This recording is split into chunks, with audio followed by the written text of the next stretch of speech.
one of the things that I've seen throughout my career is how easily toxic cultures can slowly be cultivated by people not being direct with one another. And so that for me, I wanted to nip that early and say, we respect each other enough to be direct with one another, to communicate clearly and directly, and take ownership for what we should take ownership for.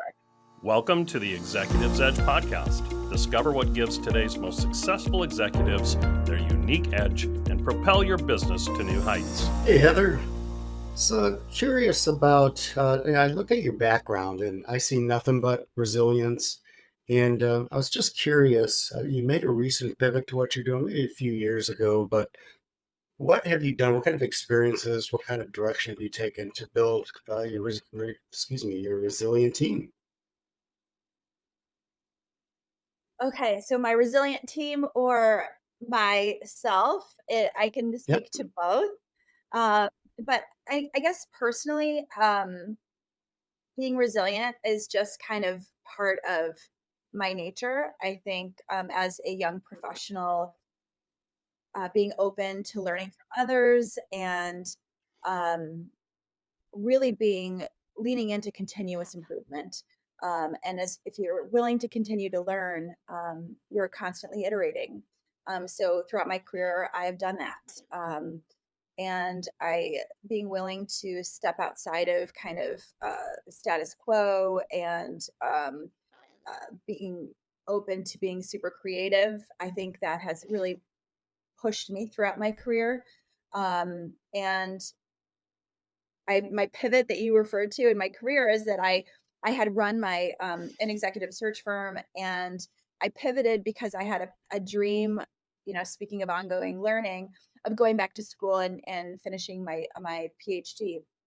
So I pivoted because I really wanted to lean into learning um and challenge myself in that way. So I went back to school and completed my doctoral program. And it was just at the end of that program that the idea of the business I'm now running came up, and the opportunity presented itself. So resiliency and learning, resiliency and embracing new challenges has definitely been all throughout my career, and also my personal life. So it's Nice. yeah, been evident quite a bit. That's nice family. But So, Heather, if I can pick up on that, is this your first time owning a business, being involved as an entrepreneur, coming from a corporate background? So no, so I started my career in human capital, HR related roles and recruiting, talent acquisition. And then I left corporate America as my first really big push into being an entrepreneur was starting my own search firm, Grayson and Graham. I ran that for about 6.5 years, and it was at the end of that kind of time where I realized that I wanted to pivot and go back to school. So this is now my second entrepreneurial endeavor, running something that's entirely different, which is also just evidence of resiliency and learning. I'm running a tech company. Outstanding. Paul, your experience is a little bit different. And I know it's a very long tenured organization. You've gone through changes. I think you had a partner for a period of time, and you've gone through a lot of leadership changes. Tell me a little bit about the resiliency you've gone through in the period of time you've had the business and the transition. I believe you're a second generation owner of that of your Sure. organization, Yeah. Datasmith. Thanks, Rafi. Yeah. Transition. Well, again, I was a young man starting in a family business, and um, coming in unsure. I had only worked two years at a previous company, straight out of college. So is that enough time to gain any experience? Probably not. And I truly believe, even to this day, experience matters. Um, you know, um, what you learn from your experiences in life as you go along, decisions you've made that were correct, and decisions that you made were maybe, didn't hit the mark or got you to where you needed to be. But the resiliency is to don't give up. A lot of people talk about that. You hear that people say, hey, I had a dream, I had a focus, and I was determined to get there. And nothing has been more relevant in my life to say I have a North Star, and I march to that North Star every day. And I get up every day, and I love what I do. And it's probably another ingredient that makes, I think, most entrepreneurs very successful is you better love what you do. I mean, there's no ways around it. So to me, loving what I do, getting up, having a North Star, and so forth has allowed me to, bear some obstacles, but certainly, I have celebrated many wins, and I'm very fortunate to be where I'm at today. Let let's shift into a little bit of the teams if we can, and maybe for both of you guys. I mean, it's no secret that to really run a really good organization, you need really good people, and you need a very good, strong management team. Why don't we start with Heather? Tell us a little bit about your management team, um, what it's what it's comprised of, the resiliency within the group, and any changes that you've made that have improved and taken you guys to the next level. I know it's only been 3 years with this business, but tell us a little bit about your management team and your resiliency with that group. Well, thank you, Rafi, for the question. Great question. Building resilient teams, I think, really begins with a good foundation. And one of the things that was really important to me when I started this business was that we identified early on, Paul just mentioned North Stars, like what are our core values? So identifying as a team what we believed in and making sure we're hiring to those shared passions and, core values and our a shared foundation. So we did that by identifying really our first a mission statement, but then also our business values and how we defined those early on, really very early on, was through 5 different traits. So I remember it by saying DMPC squared. So D is directness and communication. M is mutual respect. P is personal accountability, personal responsibility. The first C is collaboration, and the second is continuous learning and improvement. By establishing this foundation as a team, it really fosters an environment of trust and accountability, which is the kind of like the fertile soil for resiliency. So for me, in building this team, having that really good foundation has been a springboard and really a through thread, a thorough.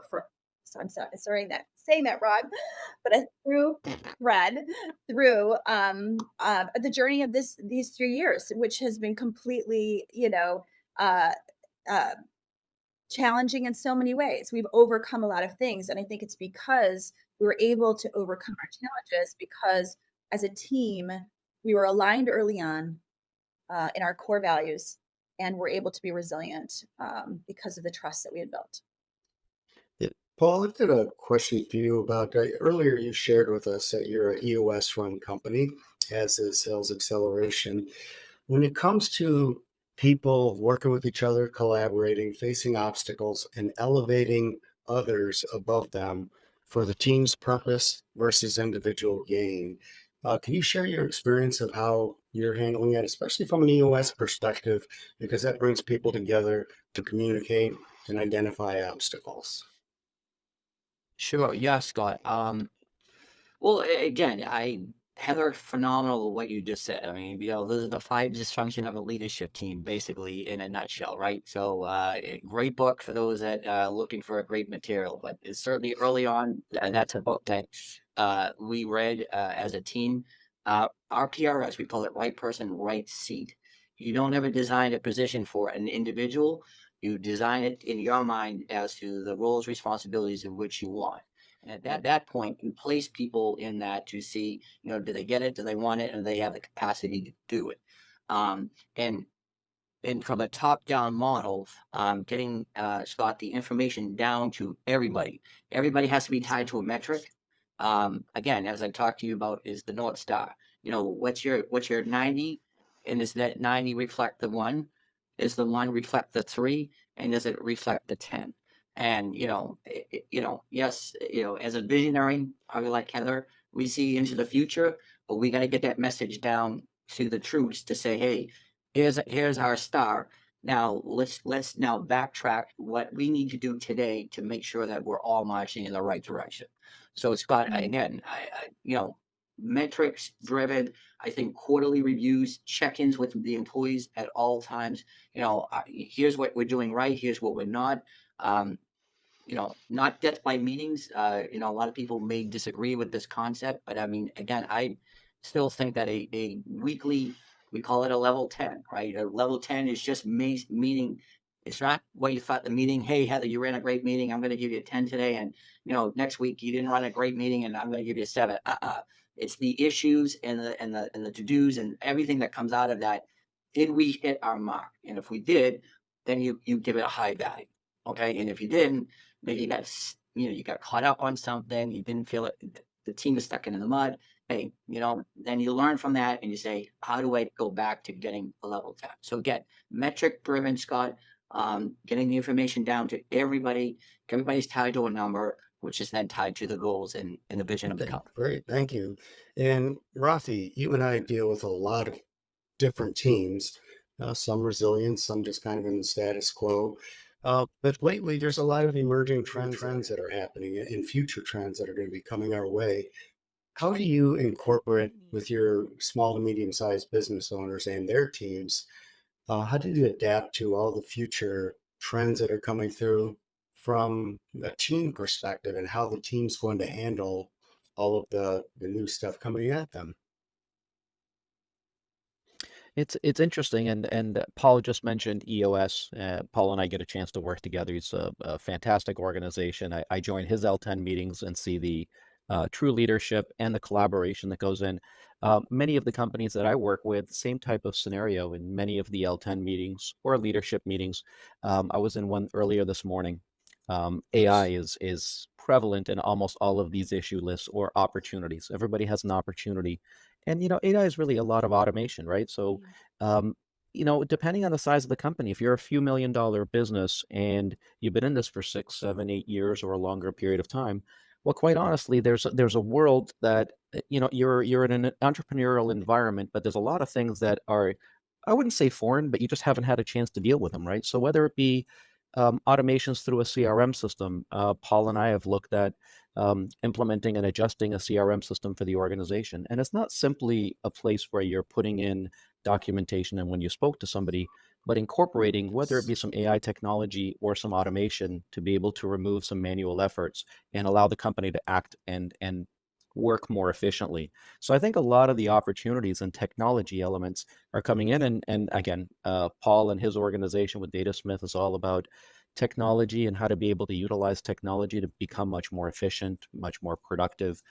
So there's a lot of that in the corporate world and in small businesses right now as well. I think it's a tough balance because it's such a buzzword and such a large element with AI. It's how do you incorporate it into your day to day without taking away any of the culture or the at the end of the day, people buy from people. People want to work with people. The four of us are here on a conversation, enjoying each other's company and learning a little bit about each other. But at some point, you can't have this without the human interaction. And at least for both what you and I do, Scott, it's in sales and people buy from people. There has to be that level of relationship. So incorporating some of that technology to make it more efficient, but not replacing that dynamic of the client engagement is really where I see it. And it's out there in almost every meeting I go to. What can AI do for us to be able to get us more efficient? But making sure it doesn't take away from the culture. Hey, Scott, can I If I add could to actually that? just fin Can I just go add to ahead. that just because Rocky, that's awesome. But I want to add though is people do business with people that they know, like, and trust. And that human element still is always going to be there. AI is a wonderful tool. It's going to probably, help again create things for us, automate our business and so forth. But again, it still starts with a conversation and open and honest, right?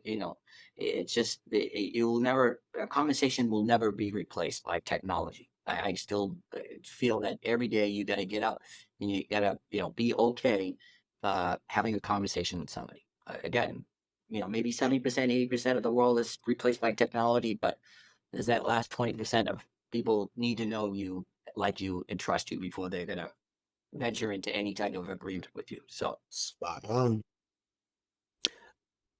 If I could jump in, Heather, I absolutely loved your DMPC Yeah. squared acronym. It actually reminded me of something, and I spent about 15 years in the telecommunications world as we were adjusting to voice and telecommunications. And at that company, our four core values, and it was COOP, COUP, caring culture, open communication, unmatched service and support, and then personalized solutions. Mm. And it resonates with me. I'm like, when you get an acronym like that, and it was so top of mind, I haven't been there in 14 years. I'll remember that, and I'll remember that forever because it was part of the culture and the structure we had. So I absolutely love how you coined that, and I didn't get the D though. Can you repeat the D one more time? Because Sure. I was taking notes very quickly. Directness in communication. One of the things that I've seen throughout my career is how easily toxic cultures can slowly be cultivated by people not being direct with one another. And so that for me, I wanted to nip that early and say, we respect each other enough to be direct with one another, to communicate clearly and directly, and take ownership for what we should take ownership for. So, is directness and communication was the D. Outstanding. Paul, if I can shift over to you, and I know it almost sounded similar to some of the things that you've got at Datasmith. Can you walk us through your core values? And I know um, how important it is to you, especially in the EOS world, that you live, breathe, and incorporate those core values. What are the core values at Datasmith? Well, again, I mean, we have six of them. Continuous self improvement. We have customer first. We have attention to detail. We have leadership. We have passion. And we have. God, you're gonna put me on the spot here. What's the sixth one? Jeepers. It is I think I leadership, said right. Leadership, passion, com- common sense. common That sense. was it. Common sense. Thank you. Listen, I'm on screen. I'm sorry. It's terrible. The owner doesn't even know it's 6-1, but I do. He does But I know do them. know. But here's the other thing, and we are happy. So one of our in our we call it a vision traction organizer, and we want to do business with clients that exhibit those six. Every person that comes on is onboarded. In 30 days, you have to recite your core values. We have our leadership team constantly on the call. Hey, this week or this month, we're going to focus on this core value. If you come up our stairs in our office, there's six of them are listed on the wall. They're very visible on our website. So again, we are very happy to share with the world, hey, this is what Datasmith is all about. And we truly hold anybody and everybody accountable to it. And we hire, if you can believe it, we hire and fire by our core values. Again, we rate you, we call it a people analyzer. Um, across the six values, and we have a bar set. Certainly, if you fall a little below, certainly is it a performance plan, give you some suggestions on how you can improve. But eventually, if somebody doesn't live up to the core values, it's an uncomfortable conversation. We'll leave it at that. Paul, I think you and I, when next time we get together, I've already done it because we just created a sales Yeah. playbook together, and they're in there in that sales playbook. Year six can go LAP, LAP, C3, similar to I know Heather's, that. So but as I said, I told you there was a third C, and God, yeah, yeah, it's common a sense. third C, and I'm like, I was thinking to Yeah, myself, how could I? it's a common sense one. Yeah, the owner should know the six core values. That's I'll take that one. So I didn't exhibit them today. I should be fired. But just kidding. Shifting gears for a second, I know we went through an interesting time a couple of years ago, right? Probably around the time you started your business, Heather. We had this little thing called the pandemic that turned the world upside down. Maybe I'll start with Scott, because I know that you had started your practice around that period of time and working with clients. How did the pandemic impact you and your practice and the clients you're working with, and how did that shift begin during the pandemic and then post-pandemic Yeah, coming well, out as of far that? as the pandemic's concerned, there was a lot of negative, obviously, that took place, a lot of shutdowns, but positive came out of it as well. I was launching my business during the pandemic, and I do get my business on referral, and I was able to have a lot of discussions via Zoom, but it's not the face-to-face that I demand and that I really like to do. But what it did was, everybody knows that virtually meeting people is more acceptable. And talk about resilience. This is something that really has been implemented to make people shift because of the environment. And having virtual meetings did open up the playing field, if you will, for customers. I have quite a few, like in my backyard, but I do meet them face to face. But it does give me an opportunity to work with customers virtually in other states or even across the Atlantic into Europe. It's a well accepted practice, and the business owners that I work with that are strictly virtual. I've had a couple just say, "Hey, Scott, I don't want to affect you or don't want to step on your toes here, but I don't want to meet you." And that's just something that's just kind of it's a given that some people just really would like to get efficient, be virtual, and get to the point right away. But there's nothing that will replace face to face, in my opinion. But what it does do is it just saves on hopping on a plane and a lot of time when people just want to get to the point and be efficient. Yeah. Outstanding. Heather, how about yourself? Same question as you started your business during this period of time in post and pre-pandemic. Gosh, there's so many challenges as we were starting, just as people were going back to work. It's just been 3 years. So, as you were talking, I was thinking about a quote that's been really meaningful to me in the last 3 years, and I think is important as far as the entrepreneurial journey, but also speaks to resiliency. And it's an Amelia Earhart quote, and I'm going to paraphrase it a little bit. But she says the most difficult thing is the decision to act. You can do anything you want to do, fears or paper tigers. And the journey, the process itself, is its own reward. And I found the most difficult decision when you start a business is just getting started. And there's so many unknowns, there's so many fears that are real and perceived that with grit, with persistence and resilience, you can really overcome just about anything. And I found that to be consistent with trying to solve problems from a technological perspective that we've done over and over again through our journey, but then also raising money in a time where VCs shut down, essentially stopped lending to small businesses that were pre-revenue during the time that we started. And so we had to iterate and think outside of the box and figure out how are we going to fund this business. The CEO and myself both funded the MVP and the initial product. But beyond that, we needed to raise money, and we had to do it in a way that was definitely untraditional. And it was really through friends and family and through the relationships. We've all talked several times about relationships on this call so far, the relationships that we built throughout our career and leveraging those. And we raised $5.3 million in 30 days during one of the hardest times at the tail end of the pandemic to raise money.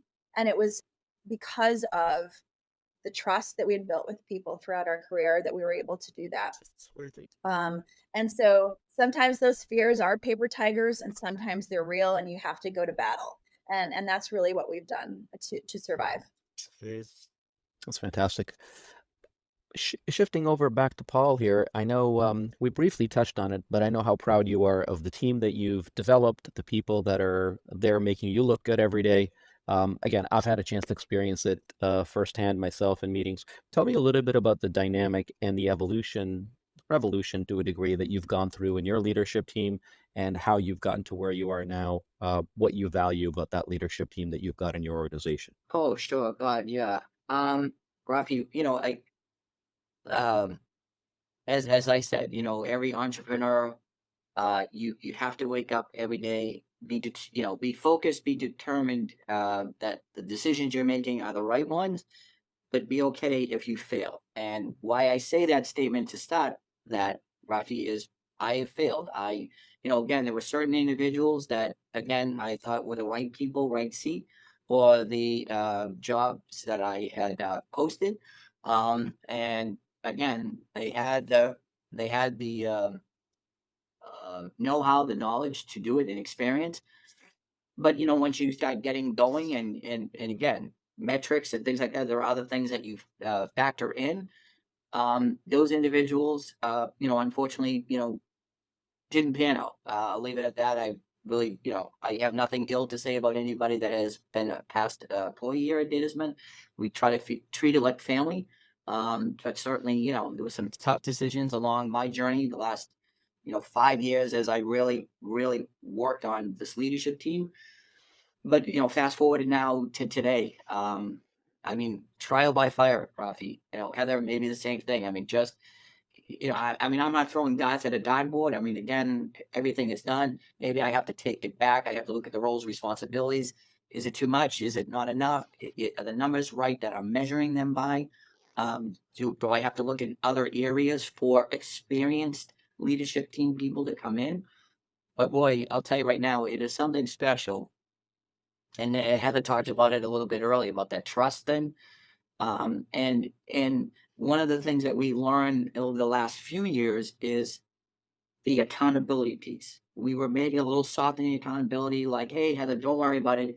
I understand you didn't get that done. Hey, thumbs up, friend. We'll catch you next month. And it's not necessarily, you have to be cruel or demeaning about something if somebody doesn't hit a mark, but certainly that accountability is very important because in our pyramid, the accountability is at the second to last, and the results is the top. And some of the things that we weren't hitting, Rafi, was the results. So I would just say is that really hold your teams, especially your leadership team, accountable. And we have to show up and produce every day, and be okay. Again, back to the trust, be okay that can I have this conversation with you? Does this happen or that happen? And we believe in continuous feedback. And again, part of that why we have these weekly meetings, and be okay to say, hey, you did this week, and this week you did this, and be but always have a plan. We're moving forward. And this is how we're going to correct it. Maybe it was a process needed to be tweaked. Maybe it was an employee, maybe we need to, again, bring them in, performance plan, whatever the case may be, but be okay. So I think, Rafi, through the years of doing it, trial by fire, practice, and so forth, does make perfection. And I really do feel today Datasmith has perfection in all of our teams. I mean, even, not even to highlight just the leadership team, but it does start with a special leadership team. And I think then the employees feel that attraction, and they know that they march with us. Great answer, Paul. I mean, I can see the passion that you've got, just even in the way that you're answering those questions about your leadership team. So that comes through. I've got two quick items. One, Scott, I'm going to come to you with a quick question here, and but before that, I want Paul and Heather to give some thought to something. Again, I work with a lot of the EOS-based companies as well, and they do one thing unique here at the company that I'm at today. Over and above their segue and a couple of other things, they do something at the beginning, Paul, that I absolutely loved. And it's, tell me one thing you learned this week from a failure. Where did you fail and what did you learn? And I want the two of you guys to give some thought to, not just this week, but something you've done in your career in the past that was a failure of some sort, and what you learned from it, what made you even more resilient. While you guys giving a little bit of thought to that, I'll go over to Scott. And Scott, you and I do something similar. We work with sales teams, and we're always looking at, KPIs and accountability, and what you do for a living.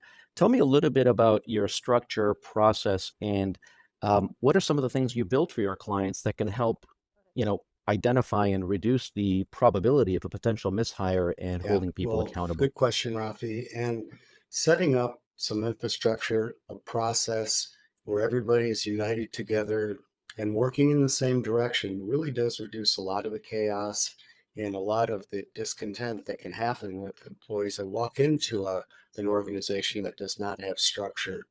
I will typically bring in other people to get their input first, and then I'll start laying out a workflow in their CRM from lead all the way to close, each stage along the way, and everybody's doing the same thing. It's a very regimented program. And when it comes to identifying if some of these people are the right people or not, it's not necessarily you must conform to the norms, but everybody needs to work together. And as I mentioned earlier, elevate each other and work for the team and not yourself.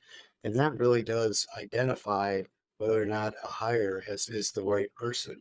And from a US perspective, do they get it, want it, or do they have the capacity? Is the right seat in the right area? There's the butt in the right area. I'm sorry, but I know there's something in there. But actually, and if they're at a point where either they're not following the process or having to struggle with sales after a process has been implemented, you want to make sure the person has the right tools. Are they in the right department? Are they in the right, just in general, organization? And do they share the core values? And this was brought up earlier. If somebody doesn't share the core values of the company, that in itself is a reason to just try to get that person on the bus with them. And if they don't, maybe they're just not in the right seat, and you can either find another area in the company or exit the person. Yep. Either get the butt in the right seat or Yeah, get the butt exactly. right out. So let me go back, and Heather, see if you give some thought to an opportunity that you came across, learning from a mistake that or a failure that happened in the Sure, past. sure. And actually, it goes well with what Scott just shared. So it's an example of resiliency, not just as an organization, but also as a good employee story. So what happened is, oftentimes with technology, it takes uh, 5 times longer and costs 5 times more than you expect. And before we learned that lesson, we had hired in advance of our big launch, and we had overhired. And we didn't learn that until we launched and realized, we thought the floodgates would open and we would have all these, new users. And the fact is that it happened much slower than we thought. And one of the employees that we had hired early on in advance of our launch was hired in a business development capacity. And he very quickly, we didn't have anything for him to sell. So we had to take a step back. And for us, we approach things a little bit differently in that we look at people not from a necessarily a skill set perspective, but more holistically for who they are, what their passions are, what their strengths are from a emotional intelligence and things outside of technical capacity. And we looked at this person and we asked questions about what their interest level was in other areas of the business, whether it be from our data side or our tech team or from building our brand or social channels. And we found another home for him to be in.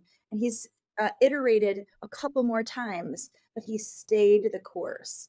And I think resiliency and ability to be adaptable is a very high core value for us as a business, both personally and professionally. So it was a great example of an employee who was resilient through a very challenging time because we did have to reduce some of our staff, but he was able to adapt and lean into areas that were totally new for him, but he iterated and learned so much through the process and has now continued to iterate, is now on our marketing team. Nice. And And then as a business, how we had to learn is just being willing to make those calls and to make those hard calls and also evaluating and letting people go, and learning from that. But then also learning that you can find other places for people on the team if they're the right people. And Heather, this is just an example of you being a resilient leader, knowing what options are out there, knowing how to communicate to this person, and that was handled perfectly. So yeah, great job.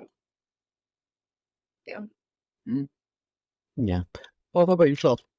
Yeah, well, I mean, not as similar as Heather's. The great story, Heather. I again, for me, um, like this is going to be a surprising thing, maybe most entrepreneurs. I hope you know we are the bottleneck in our own companies. Mm. And at times, right? I mean, again, we start off with a vision, and we're 100 miles an hour towards the future.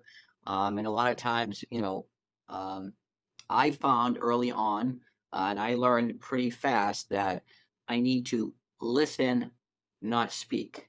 I need to coach, not do. And once I think there's a few others in there, but those are the two to me that resonate well.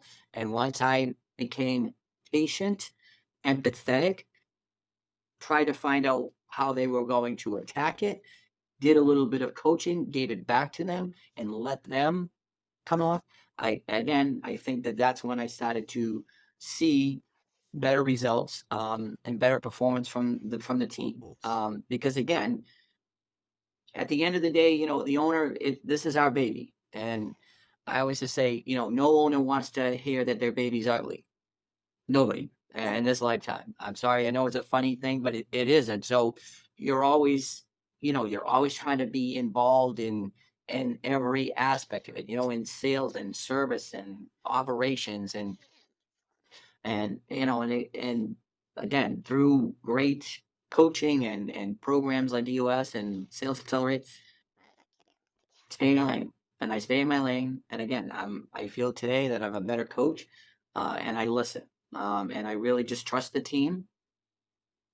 And when they not necessarily fall, but if they feel like they're stuck, then let's talk about it. And I'll give maybe some feedback back.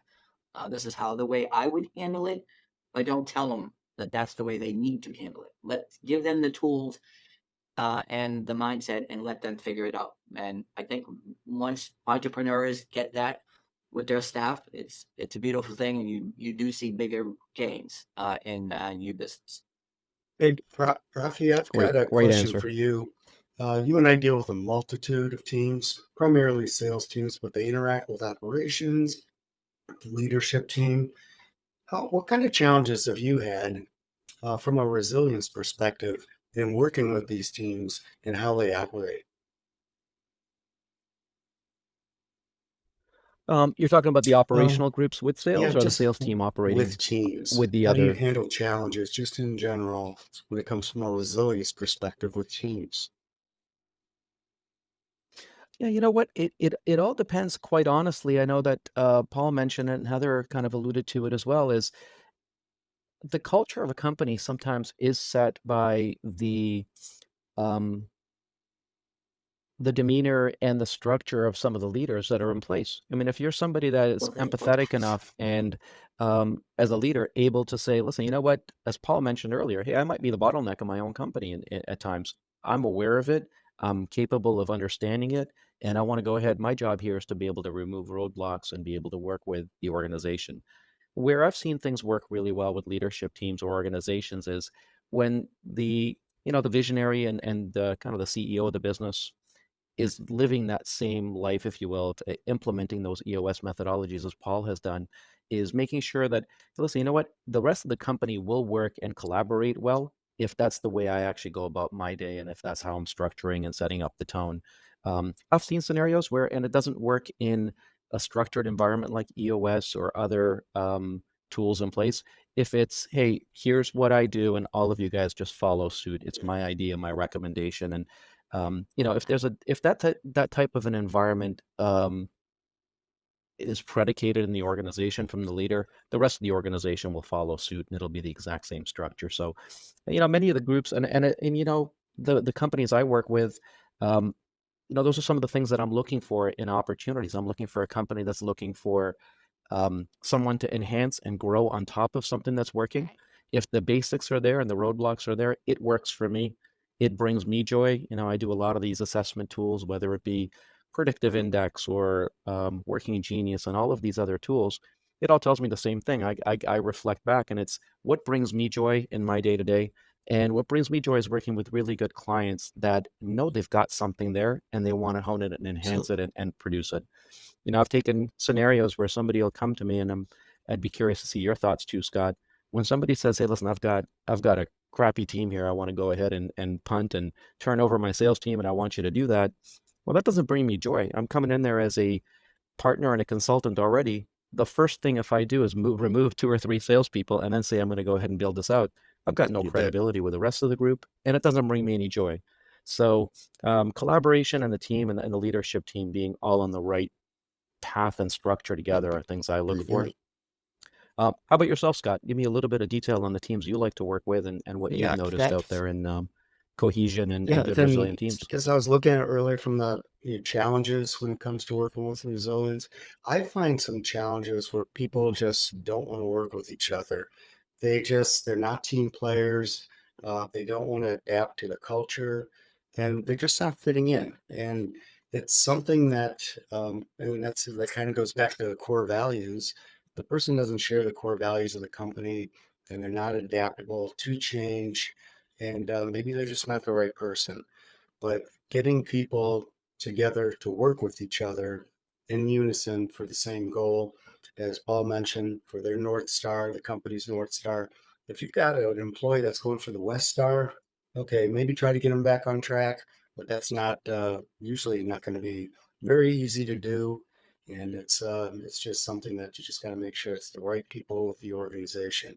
To your point, Rafi, that does not give me joy. At the beginning, I have come into some businesses where they want me to just kind of be the hatchet man from the beginning, but I have been brought into organizations and you find you got to collaborate with the people, understand the situation. And many times you don't have to do anything. Maybe the people need to be guided in a different direction that is more in unison towards the KPI that companies, and maybe they are a good fit, but they just weren't managed properly. So that to me really gives me joy when I don't have to eliminate people when they truly have a shot at a kind of different goal within the company from a increasing revenue perspective. Yeah. Well said, Scott. In the little bit of time that we have left, I wanted to kind of talk a little bit about how to round out your team. And shameless plug for us. Obviously, Scott and I are both in a fractional capacity, and that seems to be picking up quite a bit, especially for companies both your size, right? It's not from a revenue standpoint, but the number of people and how scarce resources are and hiring full-time resources. So tell me a little bit, and Heather, I don't know you as intimately well yet, but tell me a little bit more about how you've been able to round out your team and use resources like shared resources or anything that's helped you enhance and kick up your organization. Sure, sure. A couple things I'd like to hit on around that topic is first, being flexible and adaptable means sometimes leaning in and leaning out of working with contractors, small leadership. And we have done that throughout our journey. Contractual relationships, consultancies, that's a really great value add for our team as we need to like lean in and ramp things up, and then we can pare back. So that's been a real asset to our team. But I think about when you think about hiring to these core values and building resilient teams, I think that is really built in a very strong vetting process.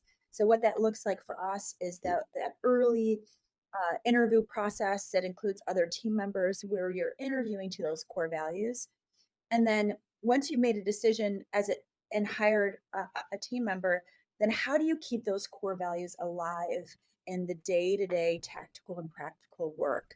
How do you drive accountability? How do you drive resiliency throughout? And I find that keeping those values alive in our weekly meetings, having accountability built into how we review our progress weekly, so that everybody knows what everybody else is doing and we're able to lean in and support one another, normalizing failure, allowing people to fail quickly and learn from those failures. All of these things working together bolsters our core values and builds resilient teams. So it's about, yes, adapting and having those outside consultants and fractional leadership come in as adjuncts, but then also building teams that can flex within the work as it ebbs and flows, but then they are also communicating well and aligning to the values from day one in the interview process through, working together for years. I got a quick question for Paul. What's Kind that? of in the same context of the question went to Heather. How do you round out your team? We know that you have gone a fractional route by bringing in Rafi from Sales Acceleration. Do you utilize any other fractional CFOs or operators or operations or any other teams that to come help you? Sure, yeah, great questions, fun. Kind of like Heather, again, awesome answer. I love your answers. There, I feel aligned with you in your how you handle your company is it's similar to how we do ours. But Scott, I believe in coaches. I really do. I mean, outside of the great work Sales Acceleration has done, Rafi, um, not only has done a great job, but we've become very good friends, and I've always felt that that is very important. Not necessarily you have to have the friend labeled on a working relationship, but I think it really does help. because we can actually go outside the business and kind of get to know each other. And so then when we come together, again, it aligns to what Heather was saying about, the trust and the values and all that other stuff. But to answer your question, yes. I mean, I've had a fractional CFO. I've had a fractional operation. When we had an operations person building the leadership team, wasn't right person, right seat. But again, so early on, Scott, in that journey, and he was a 10-year friend.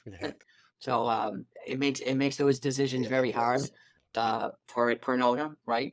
So rather than just saying, hey, this isn't working, kind of brought somebody else in to see, was it me? Bring somebody else in to help. Um, but certainly recruiting. We have a great relationship with our recruiters. So again, finding talent in leadership, finding talent in engineering. Um, even our implementer. We've had two great implementers. First, I call her our mother. She really was our mother for 2 years. God, this woman, God bless her. She earns every stripe, and she's moved on to bigger and better things within the EOS world. But we were one of her first clients, and this isn't easy. This isn't easy. Go ahead and give her a Megan name. It's Piper worth a is her plug. name, and again, if you look her up, she is great. And she again taught me something when we got to our 2 year, and typically in the US, they get you to a 2 year, you kind of have a graduation, and then at that point they feel that you should have a good handle on the tools. And again, we did. Maybe not everyone we were using better, some we were using better than others. And I always just felt that, having that an outside voice when maybe we couldn't see stuff internally was important. And then she actually made an introduction to another gentleman, Stas, out of Buffalo, New York. I don't even want to pronounce his last name. But Stas out of Buffalo, New York, look him up. Great. And Scott, my final message on that is although the message is the same, she came at it one way, I think more of a mother nurturing thing, and she really taught us the program. Stas again uses the same principles, the same terms, same worksheet, everything. But he attacks it differently, and I think that was once we learned it, she turned it over, and he was the dad. He came in and had to tell us, hey, smarten up, do this, do that, and what have you. And so we've been 2 years now with Stas, and so we're in our 5th year, and it's been amazing. So like I said, I am an advocate for outside resources to help your business, because again, it's lonely at the top, right, Heather? It's who do we go to at the end of the day? Yes, we look at our leadership team, but even just like owner to owner, hey Heather, let me run something by you. This is what I'm seeing. Are you seeing the same thing? Peer groups, Scott. Shout out to peer groups. If you're in a peer group as an entrepreneur, same industry, phenomenal. Exactly. I think you need advisors, consultants, fractional people, whatever. That I think it just makes a world of difference. Because again, we are teachers indirectly, but we're always students, and that's how we started, and that's how I want to finish as a student. Exactly. I want to continue to learn. That's great. Very well said. That's a great segue. And I know we're talking about resiliency within your business, within your day-to-day, but both of you guys, Heather and Paul, thank you so much for joining on this podcast and, hearing a little bit about the resources that you're utilizing, where you've got a gap, where there's opportunities, who to bring in, and both of you guys talking about the fact that, hey, I don't know everything. Continuous learning seems to come up in both of your core values, and you obviously live and breathe that that mantra. So thank you so much for both putting in the time and speaking to Scott and I. Scott, I'll let you kind of finish it off from thank here. you for your time. It's been very insightful. I came to my position thinking I knew everything about sales, and I talk to people like you. It's like, there's a nugget I didn't know. You guys have been great.